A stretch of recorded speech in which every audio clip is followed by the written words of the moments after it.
What's up, everybody? King Triple C here, the Olympic champion, flyweight champion, the bantamweight champion of the world. And I got a public service announcement to all you wannabe MMA casuals or MMA fans for that reason. You guys make sure to listen to my boy's Story of the Fight with Will and Miro.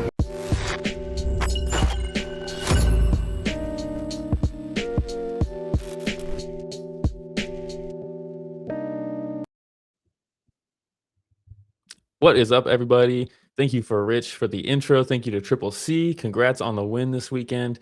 We're going to be talking about UFC Mexico City, Lonnie Kavanagh versus Brandon Moreno. We'll talk about King Green and his big knockout. We'll talk about the newcomer, Regina Tarin. It's going to be a good one. But before we get to all that, make sure you like, subscribe, hit the notification bell, do all that stuff. And then follow us on social media. At Story of the Fight on everything: Instagram, Twitter, TikTok, Reddit, Twitch, everywhere podcasts are found. And if you don't want to watch this and you just want to listen, Apple Podcasts, Spotify, YouTube Podcasts, anywhere podcasts are found. StoryofTheFight.com will list all the socials. You can click through, hit follow, blah, blah, blah, blah, blah. UFC Mexico City. We're just going to jump right into it. It's just your boy here. We got Rich in the background. Yeah, we'll jump right into it. Lonnie Kavanagh versus Brandon Moreno in Mexico, in his backyard. We got this was supposed to be Moreno versus Almabayev. That's right. And Almabayev pulled out with injury. Lonnie steps in, and everyone's like, oh shit, Lonnie Kavanagh. He's a hot prospect, but he just had his first loss against Charles Johnson. When was that? That was August. So not too long ago, but still a decent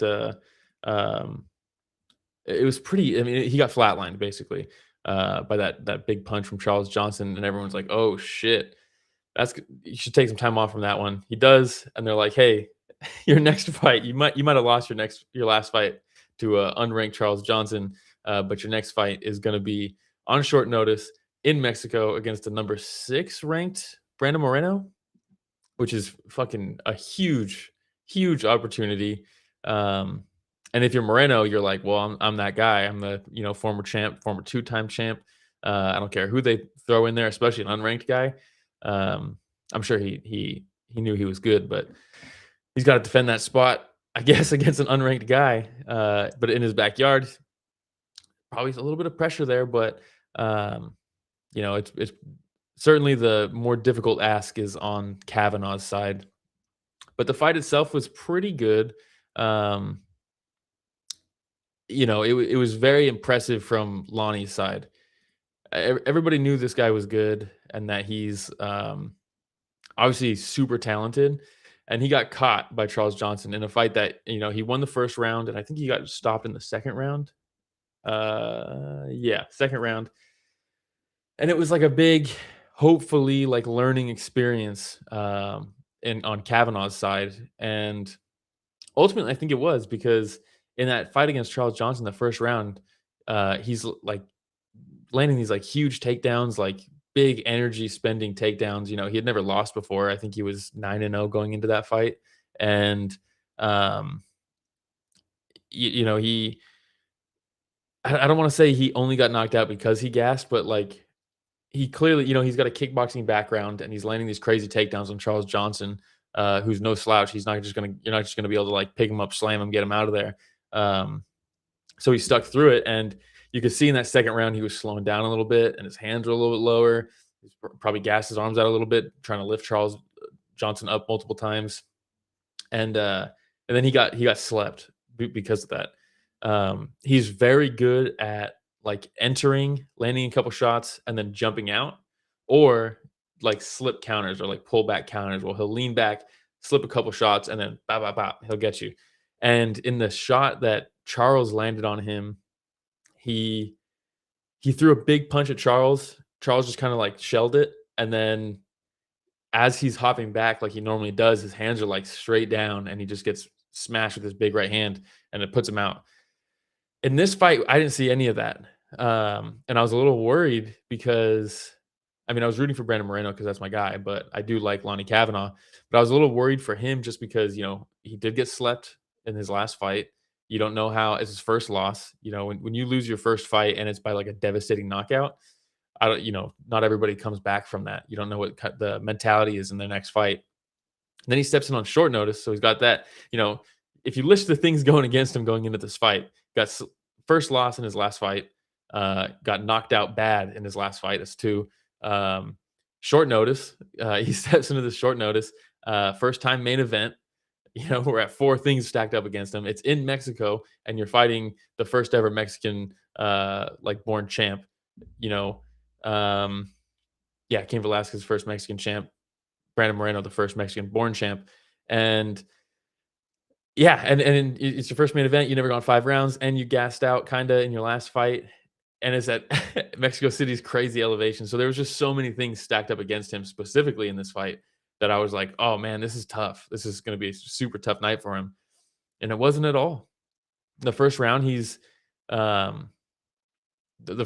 really lighting up Brandon Moreno's legs. I couldn't find any pictures of it, but the left leg of Brandon Moreno, like behind the side and behind his calf, like right on the muscle, was just like, I mean, it looked like he was getting hit with baseball bats the whole night. And early on, even in the first round, by the end of that first round, it was like purple. The whole back of his calf was like purple. And so he was stinging him in the leg, taking out his mobility, and really just picking him apart with his hands. It was like a competitive round, but it was a clear Lonnie Kavanagh round. But then you're like, okay, can he do that for 5 rounds when he gassed in the second round against Charles Johnson? 5 rounds at elevation, that's going to be tough. Second round, he hurts Brandon Moreno bad, like really bad. And Brandon Moreno's a tough out, obviously. The guy's been in like wars and wars and wars. The only time he's ever been finished with strikes in the UFC, or now that I'm looking at it, even prior to UFC, was his last fight against Tatsuto Taira, but it was like ground and pound stuff, right? It wasn't like he didn't get like KO'd by a head kick or like a big like overhand or something crazy like that. Like you're gonna have to do a lot to put him out or get him into a position where he can't defend himself anymore. And Lonnie had him hurt in that second round, but of course he stuck through it. But it was a cool exchange where he cracks him with the hands in like a combination where they're both boxing in a pocket, and he hurts him. And as Moreno's kind of like getting back up, he just fucking kicks him right in the top of the head. It was like up close. It wasn't like a full knee or like a full kick. It was kind of like both. And he just fucking bounced it off the top of his head, and Moreno just no sold it. Hey, shout out Ghost, says what's up? Sorry to fight, boys. Listening in the background while I draw Ilya versus Charles. Oh, sick. I'm sorry you got to watch that back though. But yeah, I thought he looked phenomenal. I didn't really expect him to get Moreno out of there, but it looked like Moreno was in a bad spot in that second round. And then, round 3 starts and Moreno starts to tag Lonnie in round 3 and just really, despite the low kicks, getting there with his feet much more than we saw him in the if you watch the Steve Erceg fight and even the Amir Albazi fight, he's like really reaching with these big overhand punches where he's just like completely, like this picture that we're looking at right here, his shoulders are behind his lead leg, like the knee of his lead leg. Like he's still like pretty much in his stance to throw this punch. And like Lonnie's kind of slipping with it to take some sting off of it, but it is technically landing, right? And if you looked back at like the Albazi fight and the Erceg fight, Brandon Moreno's just throwing wild, reaching for these guys.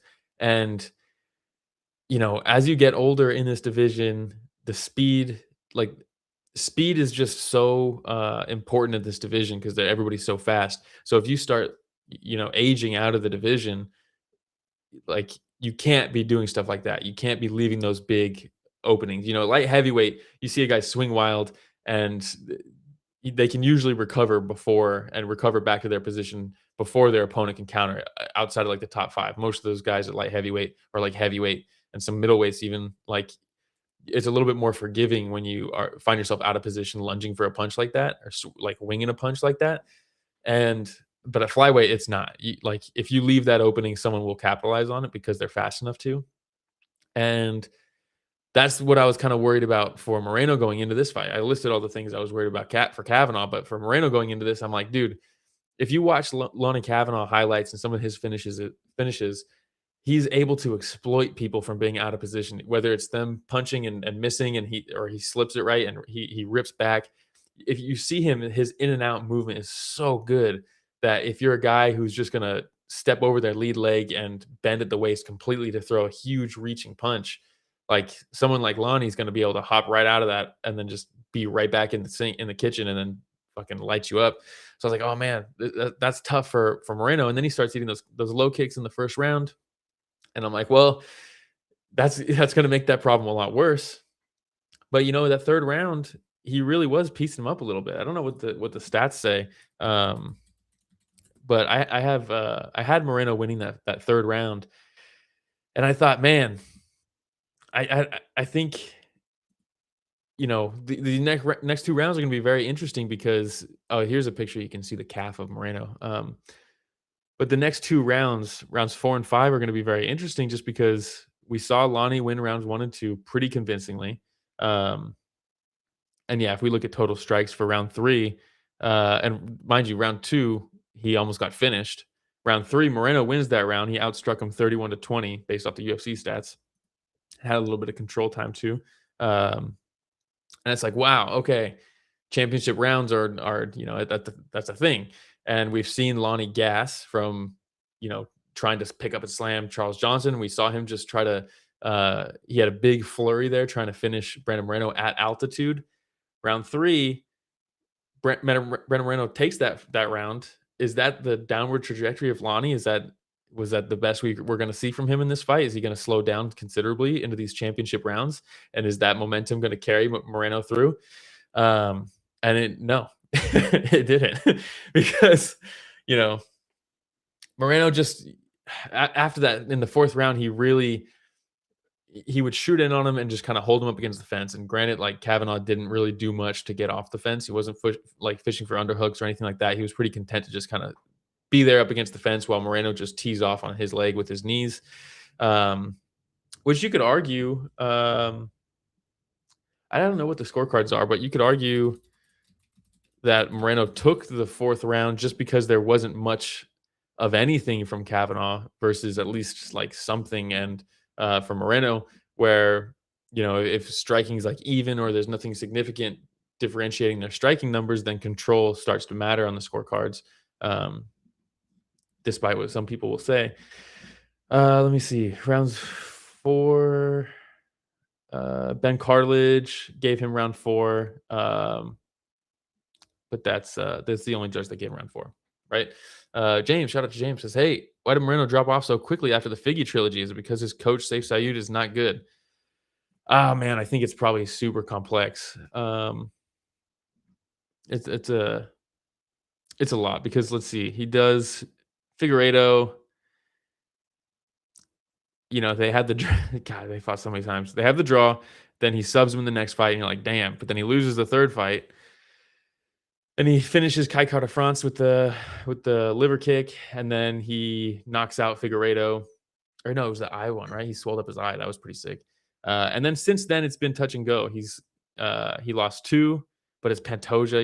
He lost a split decision to Pantoja. I wouldn't necessarily call that a fall off. I think Pantoja is very good. And then he lost a split decision to Brandon Royval, also very good. Then he beats Albazi and Urseg, 2 guys that he should have beat. And then Tatsudo, he gets finished, who I think Tatsudo is very good, title challenger. And then here's Lonnie Kavanagh.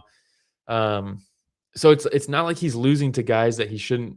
Like, there's no shame in losing to those guys, but I'm not going to pretend like there isn't a fall off. But I don't think it's like that quickly right after the Figgy fights. I think it has to do with aging. It has to do with those wars. And then, coaching, he's bounced around a little bit too.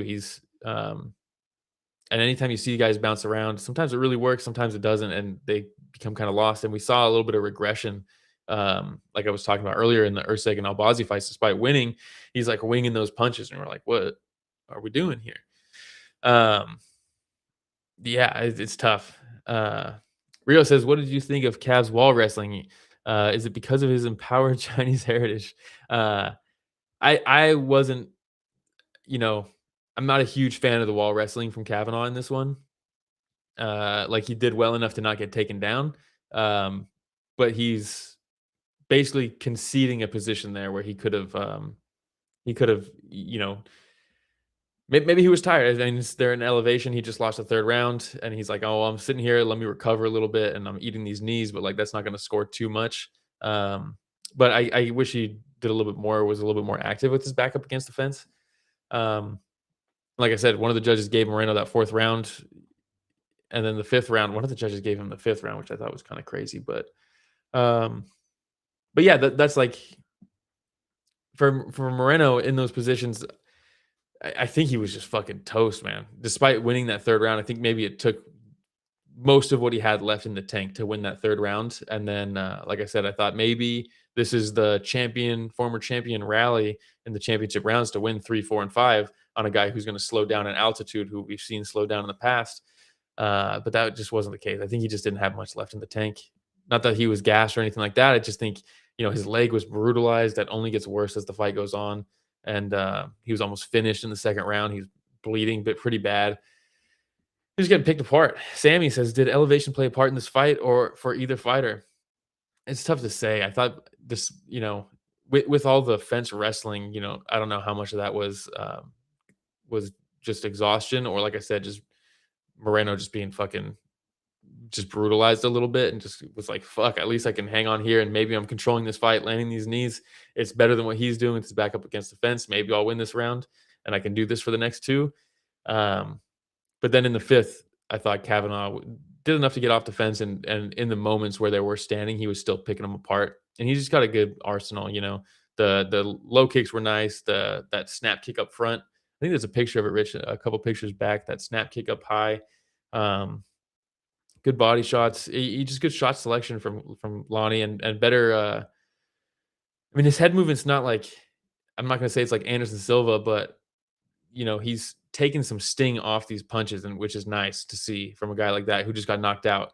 And I thought defensively he looked a lot better in this fight than obviously in that Charles Johnson fight, especially that finishing sequence where he's just hopping back with his hands low. We didn't see that from Lonnie, and so yeah, I think it was good. I think it was good. Good showing from Kavanagh. It was a big upset. I think he was the underdog for most people. Anybody who watches him fight knows that he had a chance in this one, but the circumstances were definitely stacked against him. So if you're looking at it from like there's so many things stacked up against him. Can he pull this off? Most likely not. But then here he did. Austin says, yo, sorry I'm late. Not gonna lie though, I missed so much of this card and haven't gotten a chance to watch it. Just here to support the goats and hang. Hey, shout out to Austin. And Resident Evil 9. I heard that's really good. Your boys got to get through Alan Wake 2 before we do it. It'll probably be a while. But yeah, that was pretty much the fight. I don't know what this does to the rankings. It sucks to see one of those guys like Moreno, start to drop these fights. But man, it fucking happens. Moreno was one of my favorite guys when he was on his rise. Jin, shout out to Jin, says people saying that getting KO'd by Charles Johnson is the best base for 125. Is that true or coincidental? It's definitely coincidental, but I think that just goes to show that like it's a fucking Shark Tank of a division, and even guys like, I think some people maybe write off Charles Johnson, just because. Let me pull up his topology. He just got knocked out by Alex Perez. He lost to Temerov. He lost 3 in a row at one point. But like, man, he really is the prospect killer. He's got some nice wins. And the last guy who got knocked out by Charles Johnson was Josh Van, who's the champ, right? So it's just one of those things where there's just clearly no shame in getting stopped by Charles Johnson or even losing to him. He's just very good. So yeah, it just sucks because Charles Johnson, when he gets those opportunities, he kind of falls. He falls short, and he did against Alex Perez. And then when he fought Temerov, he was on a 4-fight win streak. So yeah, it's tough for Charles. I love Charles Johnson though. Shout out to Charles Johnson. But we can move on. Yeah, Lonnie. Well, maybe let's see. Let me look at the rankings first before we move on. Lonnie Kavanagh was unranked going into this. He beat number 6, so he'll probably be in the top 10. I don't know if he just jumps to right to number 6, but fuck it. I think he beat someone like Albazi. who's 7. Amabayev is 8. Tim Elliott 9. So yeah, I think he can throw him up there in the kind of like the 10 through 6. Man, what a division though. I don't know what's next for Brandon Moreno. Hopefully he takes some time off. This was a tough one. He didn't get knocked out or anything like that, but he took a beating and his leg was fucked and his face is swollen and it was a tough one. Take some time off, recollect, get a favorable matchup. Maybe some people will argue this was the favorable matchup, but I wouldn't. All right, we can move on. We had in the co-main event David Martinez versus Marlon Chito Vera. The amount of times I still see people commenting, man, if Chito Vera fought this whole fight like the third round, he would have won. Or if this had 2 more rounds, Chito would have won. He was gaining momentum, and it's like, man, it's every time. Every time this guy fights, it's frustrating. Because when he throws, he's very cool. And his like when he goes for it, he has so much success. Like he's dangerous. And he's like defensively sound, like he's a cool fighter. It's just, man, the output early is always tough for him. And granted, to David Martinez's credit, he was pretty elusive in this fight, especially in the first half. And I think this is the style you want to fight Chito Vera with, circling heavy, changing directions. You don't know if he's going to escape to his right or his left, or if he's going to explode and come at you with a combination. And hey, Ghost says Chito Vera went extra Muay Thai this week by not doing anything. Yeah, man, he wasn't really cutting him off. He started cutting him off in the third a little bit better, but that was also probably because Martinez was slowing down. They're in Mexico City, and he was moving a lot in this fight. But he still couldn't get him out. So first round was pretty much just David just moving all the way around the cage, and just every time they'd clash, Chito Vera would just shell up like he normally does, and he was eating shots, and Martinez was doing a good job of mixing in things like uppercuts and stuff like that to get through the guard against a pretty defensively sound guy in Chito Vera. And Chito was doing some cool things. He's kicking. Whoa, look at that! Shout out to Rich on the timing of that picture. I just saw you nod on the side there, Rich, right when I said that. But yeah, Cheeto's. We saw it with the Dominic Cruz fight where he lays the trap a little bit to make sure he knows the way that Dominic Cruz is going to exit, and then bam, throws the high kick into that same lane. So he just moves right into it, and so he's always been good at that. And it was cool to see him attack with some of the right weapons when you have a guy who's going to be, on his bike and moving left and right a lot, circling the cage. You can't just, throw anything at him. There's certain weapons are going to have a higher success rate, and big kicks like this are going to be one of those weapons. So that was cool, but David Martinez was wise to it, and you see him get the guard up here. The foot still lands on the side of the head there, but nothing too crazy. But I think, let's see, James, it must be a nightmare for Perillo to coach both Dern and Chito. One is a mess, the other one is terrified of gassing. Yeah, I don't know what it is about Chito. If he is scared of gassing, when they booked him for this fight, I was like, if it is Chito just being like, because that's kind of like the thing, right? He's always slow in the first half of the fight, and it's like, is he scared of gassing, or is he just like has a mental block? Does he like just take a long time to warm up in there? Like, what is it? But if he is terrified of gassing, if that's the case, putting him in Mexico City is like like, well, fuck, we're definitely gonna have a slow start for Chito. Second round was a little bit closer. Third round, I thought Chito took it pretty easily, but again, that was Martinez slowing down a little bit. It's a mix of Chito going for it in the third and David Martinez slowing down in the third, but it just wasn't enough. It was a decent fight. I think David Martinez is very good. I like his style. It'll be cool to see him fight someone who brings it a little bit more. But yeah, that's pretty much it. That is pretty much it. Rio says, I like the caption Ghost had for his animation of the KO Frankie Edgar. His 7th significant strike in 2021. That's a good one. But also, fuck that fight. That fight pissed me off. Big Frankie Edgar fan. All right, we can move on to, let's see, what do we have? King Green versus Daniel Zellhuber. I'm trying my best to just go straight to King Green. It's not Bobby anymore. It's King Green. This fight was fucking awesome. And, we have new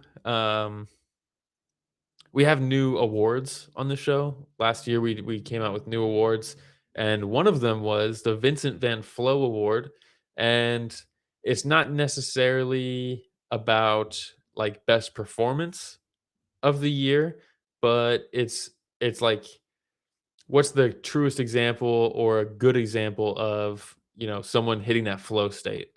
Everybody hits flow states in certain things, whether it be like your hobbies, like art, or is it like something artistically, right? You hit a flow state when you're like writing a song or something. But in combat sports, mixed martial arts, I think is one of the coolest forms of someone hitting their flow state. If you think back to some of these performances, like TJ Dillashaw versus Renan Barao, stuff like that, where Cody Garbrandt versus Dominic Cruz, where it's like everything they're doing is working.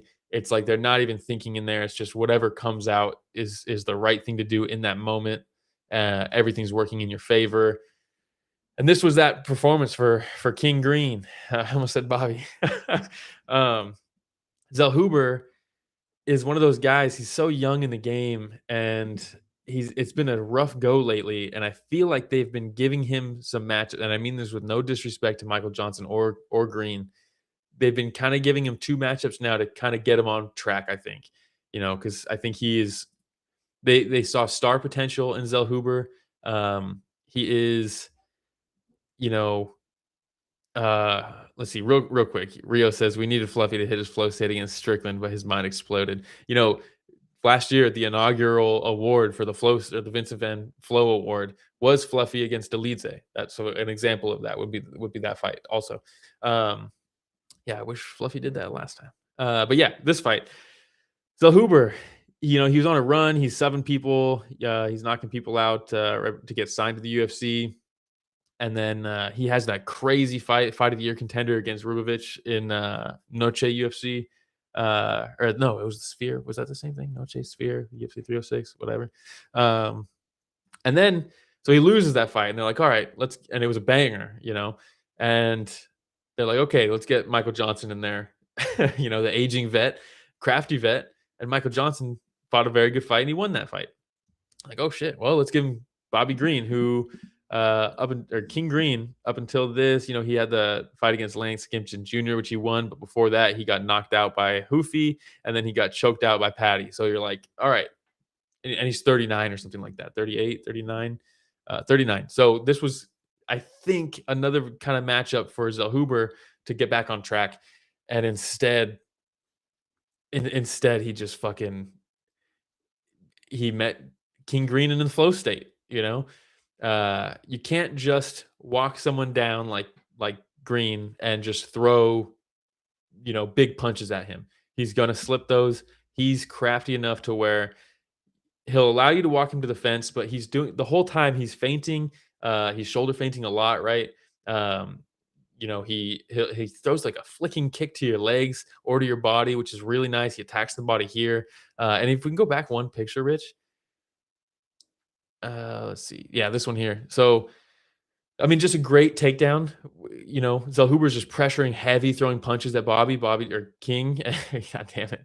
And he just, he ducks right under. He slips under the punches, takes him down easy. They get back up. And then the next picture, you see him, dig to the body. And what a great weapon to throw after, making somebody think about the takedowns, because now you're level changing into that body punch, and he's potentially bringing his hands down for a down block or something to sprawl or something like that, but now you're stinging him to the body. And now next time you change levels, is it a takedown, or is it a body shot, or is it just a feint, and then you come up top? It's just, Green has made a career of using people's aggression against them and making them pay for being over aggressive. And I just don't think Zellhuber had the right game plan going into this. Maybe he thought Bobby or King was fucking washed, or something like that, because you can't just walk him down and throw punches. You have to feint. He wasn't feinting at all. You have to get him to slip, so that you can punch where he's going to be. So if you're feinting and he slips off the feint, great, now you can go. Or, bang him to the legs, kick him in the legs. We've seen that his whole career, but he didn't in this fight. Kick him to the body, kick him up top, so he slips into something. It's just he didn't have.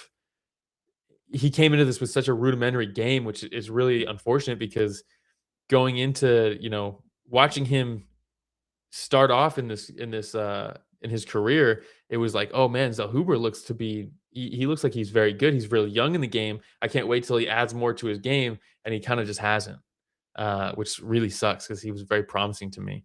Um, Ghost says Zellhuber doesn't have a jab that would allow him to force Green to move his head when he is not supposed to. He does the Aaron Pico thing by just moving forward. Yeah, I really thought he'd be adding these types of things to his game at this point. He just has not.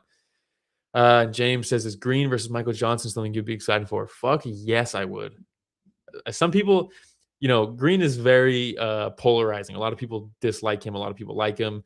A lot of people don't care. I'm a fan. I have been for a long time, and I think him versus Michael Johnson would be a slick, fun fight. I think it would just be fun, especially at this stage of their careers. They both just beat the same guy, right? What did has Michael Johnson done anything? I think he was booked against Hernandez, right? And then yeah, damn it. He was just booked against Hernandez and then that fell through because Hernandez there was betting lines with the FBI's involved and all that shit. So that sucks. But maybe they can do that fight now. That would be fun as hell. I think. What do you guys think? I think it'd be sick.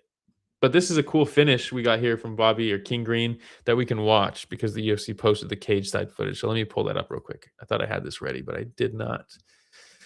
So my apologies. There was another thing in this that I wanted to showcase too. So big left hand there from Bobby or King Green, and then he just stayed on him until he went down. Then Herb let him be a warrior, flatten him out kind of there. Eventually he calls it. But the big thing, let me go back and replay this. Watch Bobby when he hits him with the left. Watch the way Bobby moves his body into him and just kind of body checks him, and that starts the knockdown. Bam, and then boom, he just maybe a headbutt too, actually. And then he does it again there up against the fence. But shit like that is just crafty as hell, man. Where you have a guy hurt, if you're up close like that and you don't want him to grab you or anything like that, like you can just push him. If someone's equilibrium's off, you can just if you don't go down from the punch, and we've seen Zellhuber take massive punches from Ribovich and not go down. So yeah, just fucking push him over, man. Have him hurt and then just fucking push him over. Get the knockdown that way. Jin says bad stoppage by the old standard Herb Dean. Not too bad. I think it was fine. Sammy says, how come you can watch the UFC cage side footage and not get flagged? A number of things. We do Creative Commons on these videos, so we attribute them. We put in the bio that all footage is shown in the stream is from Instagram at UFC.com or whatever the fuck. But the big thing is, I don't think they scan for copyright stuff, and I don't think it is copywritten. The broadcast is, and they have tools to just analyze automatically and automatically flag. It's like content aware. So if you show footage from the broadcast, they like scan for that shit, and they can detect it just by the image itself. So that's why you'll see some people, even if they use photos, they'll like black out the thing on the bottom, like the ticker, the score bug, things like that. But because that's not footage from the broadcast, it doesn't get flagged by like the auto sensing stuff. But yeah, shout out to King Green, fucking phenomenal performance, and I put him down on the short list for our award for Vincent Van Flo, which I don't think has anything else on it. So as of right now, it's going to him. We can move on though. Let's see. I'm skipping the Edgar Chavez fight because I didn't like it. And we're going right to Imanol Rodriguez versus Kevin Borjas. Let's go ahead and watch the finish first thing. You guys want to see someone get knocked out? Let's watch a knockout. Big right hand over the top, delayed reaction. Borjas was done. And then he just tees off on him until he gets the ref involved. Let's see. Watch it one more time. Here it is. Bam. Big overhand right. Yeah, nasty work from Rodriguez. Rodriguez is good, man. Shout out to Rodriguez. Hits the backflip. Also, the backflip, I don't know if you guys saw it on the regional scene. I forgot who it was, but he hits the Justin Gaethje backflip off the fence like that and just fucking snaps his ankle on the landing. And it's tough now every time someone does it. I saw a clip from Gaethje, and I was like, ugh, I winced. And then this time it's like, please don't do it. But he didn't break his ankles. Anyways, Borjas versus Rodriguez. Rodriguez, it's hard for me not to root for him just because he's training at the academy out here in Gilroy with DC, his new gym. And your boy used to live in Gilroy for a number of years, so worked in Gilroy for fucking too long. uh, but yeah, so he's like he's become a local guy for me, so I can't root against him. But Borjas, fucking, this was a tough matchup, and I liked this matchup on paper. And you know, Rodriguez, I think if you're a guy like Rodriguez, he's undefeated, right? He's I think 6-0. You know, he's only he lost on the Ultimate Fighter, but it doesn't count, right? Um, never. Yeah, that was the only fight that's ever gone to a decision for him. His UFC, or sorry, his pro debut, he gets a knockout in the second round. Second fight, another second round knockout. Third fight, a round one submission. Fourth fight, first round knockout. Fifth fight, first round knockout. And then he goes on the Contender Series. He gets a nasty first round knockout. And so going into this, you're like, hey, I'm kind of unstoppable. I train with DC at his new gym. I'm 6-0. I'm in the UFC. I just knocked somebody out to get signed. And I finish fights. I'm like that guy. And in this fight, Borjas fucking cracked him. He came in a little over aggressive, I think. Hurt him bad, dropped him. Rodriguez gets right back up. Borjas is swarming though. He drops him again as he's trying to escape off the fence. And I was like, holy shit, this is not good. But then if we go back one picture, Rich, this is what you like to see out of a guy who hasn't been hurt in a fight before, right? Like, it's been one-way traffic for his whole career up until this point, outside of the one exhibition fight, which he lost by decision. And, you know, you don't know how people are going to react when they get hit or when they get dropped. And he got dropped twice within like 5 seconds. But then the next the third maybe exchange after that, grabs him, hits a nice takedown, and just collects himself, stays on top for the rest of the round. I mean, he lost the round, obviously, but it was like, oh shit, that's good to see. Even in like the fog of war, when you get dropped multiple times, he still has this ability and this grappling under his belt to hit a nice takedown and control for the rest of the round. That's big. You know, he can recover, all that stuff. Second round, he comes out, and you're like, he's still very aggressive. But I thought maybe he's gonna shoot immediately in this next round, but he didn't. He's still going in there with the hands, and I really liked his entries in this, you know, because it wasn't the same every time. And someone who's, you know, this was his 7th professional fight, it was impressive to see him. The way he enters is different most of the time. He's not just like a one-trick pony. He's not, you know, he's jabbing. I wish he would jab a little bit more. Sometimes he enters with the left hook. Sometimes he enters with the left hook to the body. Sometimes that's a level change. We talked about it with King Green, disguising body shots with level changes and vice versa. You know, sometimes he'll shift in with the right hand, his power right hand. It was just very cool to see him mix it up on his entries, and sometimes he'll actually shoot on the single leg, just lift it up and then drop it down and punch up the body as he breaks away from the single leg. Just cool work from Rodriguez, and he just put it on him until Borjas just kind of like folded. You know, he just beat him up until he folded. Um, so it was fucking impressive. You know, for a guy this young into his career to deal with the adversity, got dropped 2 times, comes out, showcases the grappling, showcases the hands, knows how to set up his hands with takedowns. That's impressive. I'm very impressed. We learned a lot about Rodriguez in this fight. Rio says, was Borjas supposed to be good? I think he's a good test for someone who's on his 7th pro fight. I'll put it that way. He's done some things in fights that I thought was actually very good. But then he also loses a decent amount. So he's not like, I don't think he's going to be a future champ or anything like that. Never say never. But yeah, I thought this was a good, appropriate matchup for Rodriguez. How old is Rodriguez at this point? He's got to be young. He's 26 years old.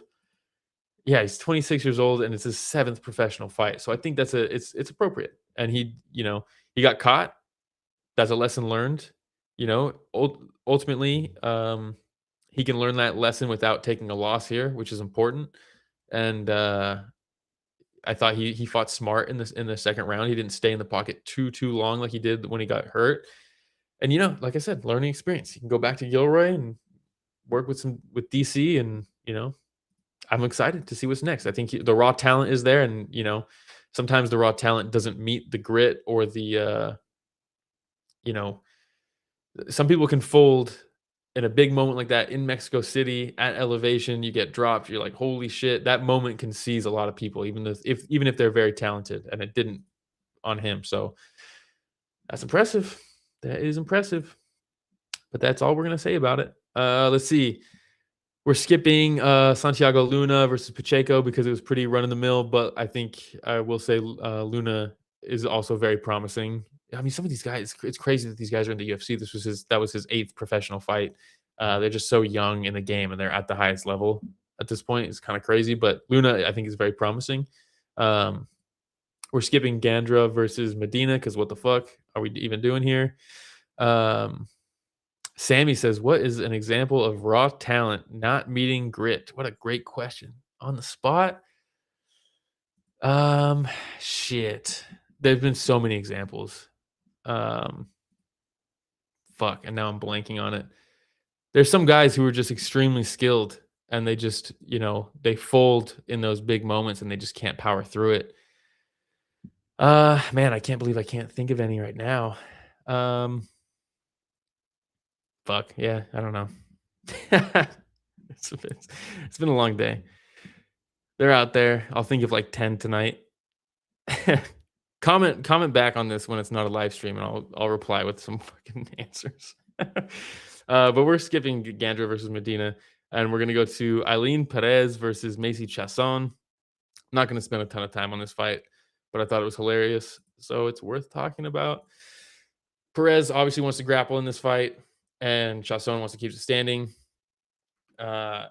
This ref, man. I get it. There's like, everybody has their thresholds on what they think is boring in grappling and when to stand up fights, but Jesus Christ, this was crazy.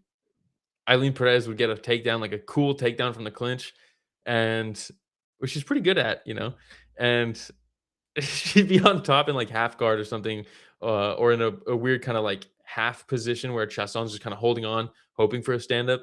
And the ref, after like 15 seconds, is like, all right, I've had enough of this shit. Let's get up. She's like, fuck, man. And then every time she'd be on the ground trying to pass and stuff, or like laying ground and pound, and he's just like, fight. And you're like, dude, they're fighting, man. Like, not every fight is gonna be the fucking banger. But I thought it was so funny, just crazy reffing. I've never heard of the guy before. What was his name? He did a number of the fights too. Let's see. This is Perez versus Chiasson. Raul Parata. Fucking hilarious. Like super funny. And then Perez gets the win, tough fought win despite the ref's best efforts. And then the funniest part of the whole thing was she always does the twerk, right? When she wins, she starts twerking, and then she just this crying face while she's twerking was like the funniest shit I've seen in forever. Just fucking sobbing in the face, shaking her ass.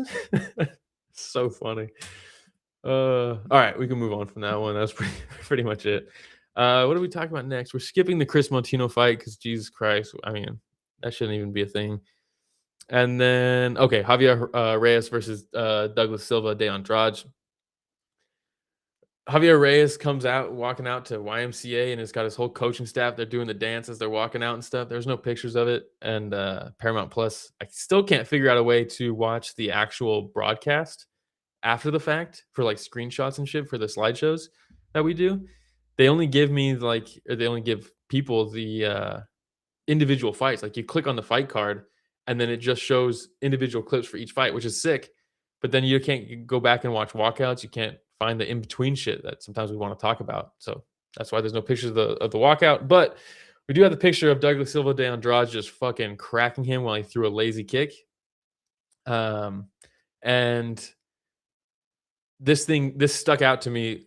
Oh, no pun intended. It stuck out because Javier Reyes, the whole fight, just chin up, hands down.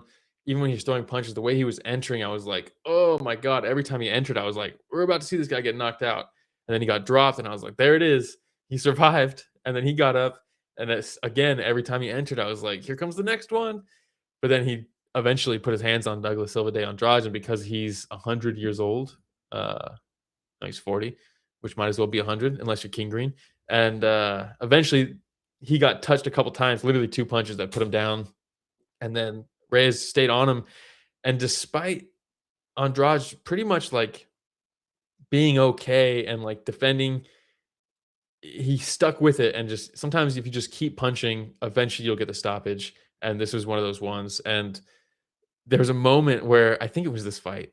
Correct me if I'm wrong, but I'm pretty sure it was this fight where Douglas was like, he told her being like, "I'm okay, don't worry about it," like multiple times. And there was one moment where he like stood up and he like lifted himself up and was like, "No, no, no," and fucking Reyes like went right under the chin. I was like, man, that would have been amazing. That would have been amazing. But he didn't get it. But he did get the finish, just not with the choke. So yeah, hopefully he corrects that and puts his fucking chin down because oh my god, this dude's gonna get knocked out eventually. James says, repeat question. Also, I thought this card was not good, but some UFC gooners are trying to convince Jack Slack otherwise and saying he's complaining. Is it complaining if the criticism is legit? No, it's not complaining if the criticism is legit. Some people are gonna have different thresholds for good versus bad, and if you should complain or not. And if you thought it was good and someone's complaining about it, you're gonna be like, hey man, what the fuck? I liked it, and it's tough to admit when you're wrong. And which is why I've tried to stop complaining as much on this show because they give every week there's something to bitch about. I mean, there's so much on this that I just was like, skip these fights. I don't want to talk about them because I don't want to just be sitting here fucking ranting about it. But yeah, this card was not good. It was not good. There was like good moments and like some cool things happened, but overall, no, it was not good.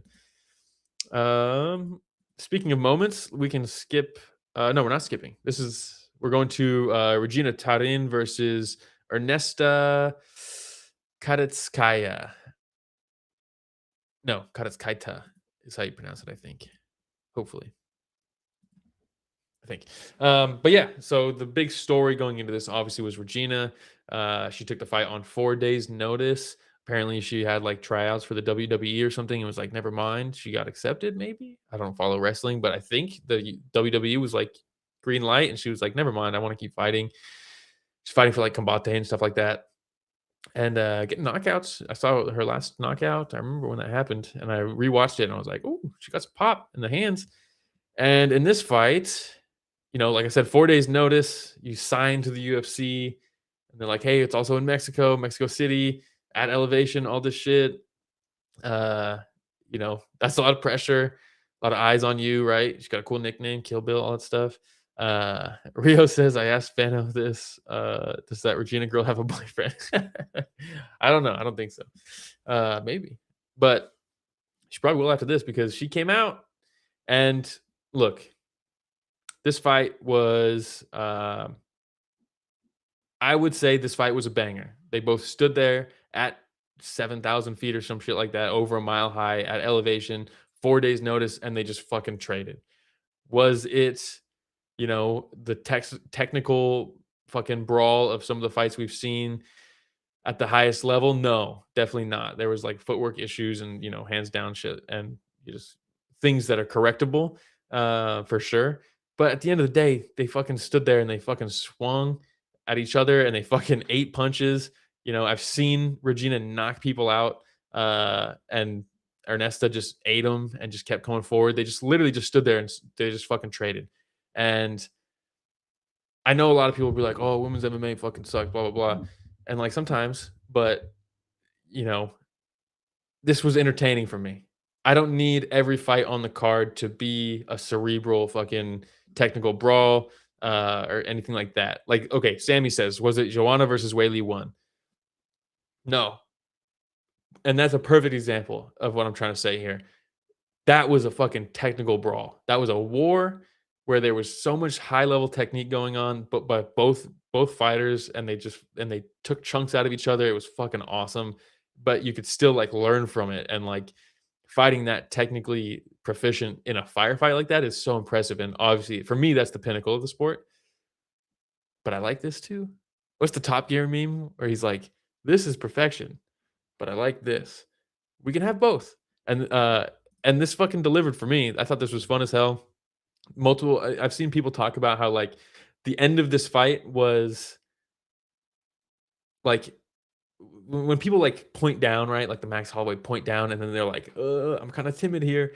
And it's like we see it over and over, and we're like, fuck, please stop. This was what people want in those moments where you fucking point your finger down and just fucking dig your heels in and start swinging punches, right? They did that. They never pointed down. They just did it. So, like, I like that. That was cool. And for Regina, fucking sick, man. 4 days notice. She comes in here and fucking stands and trays multiple times. It looked like she might get finished because she was fucking eating punches. But very cool story for her to do it in Mexico is also very cool.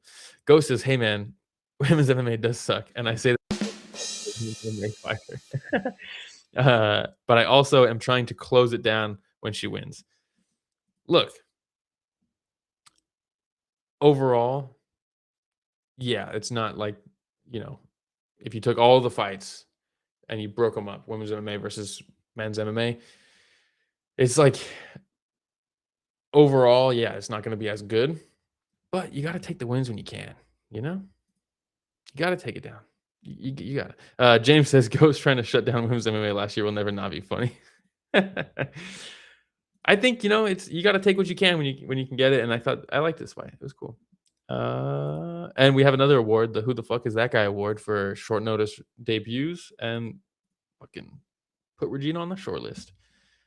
Not like she's not gonna be a champ or like, oh my gosh, she's incredible, but fucking cool short notice debut on 4 days to throw down like that. Sick. All right, we're skipping Francis Marshall, even though he had a very good win. We're going to Baba Yaga versus Wes Schultz. It's Damian Pinas. There's no better way to say it. But, this guy is someone to watch out for. Watch out for the Pinas, I guess, because this dude has hands. Look at this finish here. Do they show it? Wes Schultz just, come on. Every time he touched him, it looked like he had little mini explosions on his hands. He just touch him, and Wes Schultz is like flopping all over the place. Some people thought this was him taking a dive. I think he was just getting fucked up. And Wes Schultz has a very, very good wrestling resume, and even then he could not get it off at all.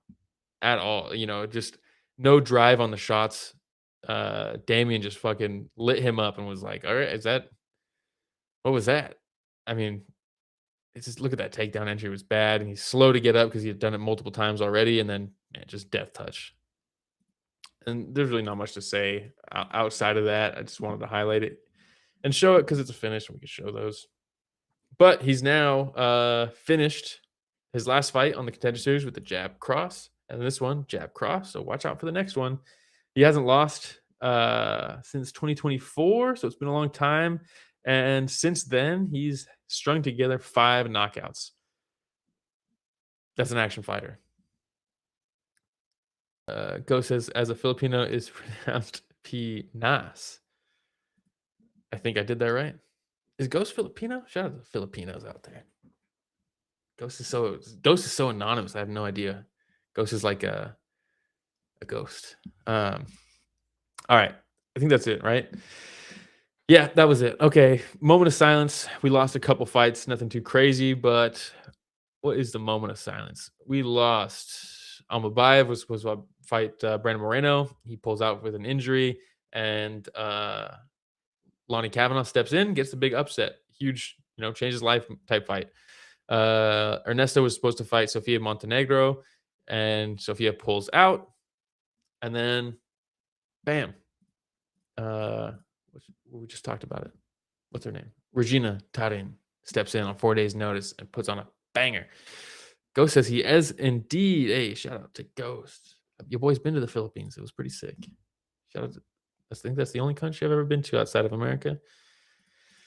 Shout out to the Philippines. All right, bonuses. What do we got, Rich? Your boy's losing steam over here. It's a lot of talking solo.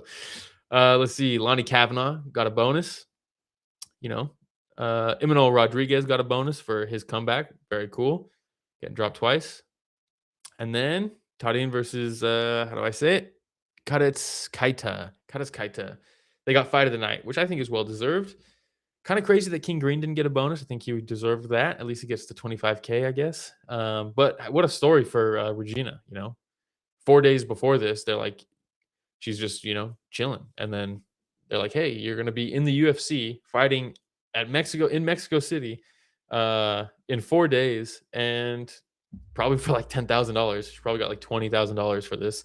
And then fight of the night, she now gets $100,000. So that's fucking sick. So shout out to her.